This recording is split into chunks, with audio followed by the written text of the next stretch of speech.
For our prominent deaf person, we chose Claudia Gordon.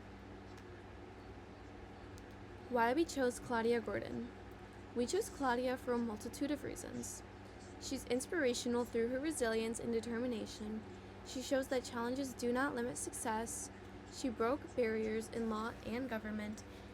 She represents both the deaf and Black communities, showing how important it is to have diversity and inclusion. She also connects to what we've learned about deaf identity and advocacy. Early life and background. Claudia was born on May 14, 1946, in St. Mary, Jamaica. Her mother immigrated to the South Bronx to earn a better living, so she stayed with their aunt until they could reunite. She became deaf at the age of 8, and after becoming deaf, she was pulled from school because it was believed her disability prevented her from learning.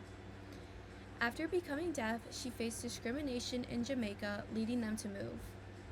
They moved to New York, United States at the age of 11 and faced communication and cultural barriers while she was there.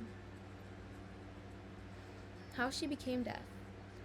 While in her aunt's care, Claudia developed severe pain in her middle ears and was taken to a small clinic nearby with no doctor on duty. The nurse on duty was unable to figure out what was wrong, only that she was going deaf.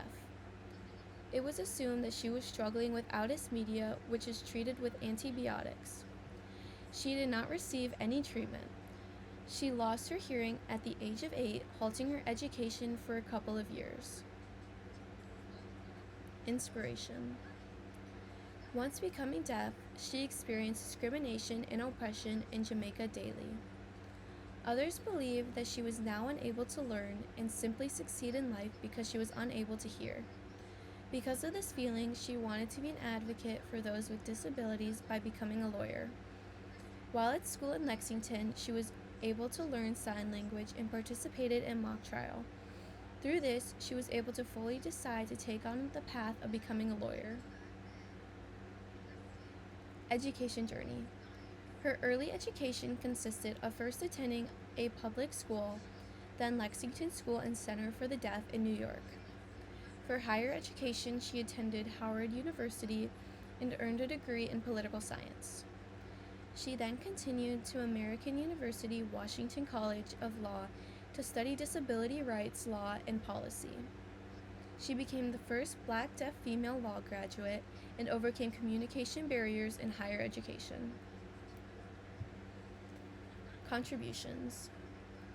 She assisted with the implementation of individuals with disabilities in emergency preparedness, making sure federal agencies worked to ensure deaf and disabled individuals were included in the emergency preparedness. Gordon ensured the needs of disabled individuals were met in hurricane relief efforts after Hurricane Katrina hit. These efforts won her the Gold Medal Award and the 2005 Hurricane Response Award. She worked with the American Association of People with Disabilities along with other groups that provide mentorship for disabled children. She advocates for closed captions on TV, videos online, and public announcements so they can fully engage with the information and entertainment. Contribution to the Black deaf world. She was the first Black deaf female attorney in the U.S. She increased representation in law and government, advocates for disability and racial equity, works to improve accessibility and inclusion, inspires Black deaf individuals to pursue higher education, and advocates others to publicly speak out and embrace their differences and challenge stereotypes. Interesting facts. She was Miss Black Deaf America in 1990. She participated in sports and was valedictorian her junior year and senior high classes. She won the Paul G. Hearn Leadership Award in 2003 from the American Association of People with Disabilities. She served as the Vice President for National Black Deaf Advocates, was the first deaf person to work in the White House in a detailee capacity, and she now serves as Senior Accessibility Strategy Partner at T-Mobile within its Diversity, Equity, and Inclusion team.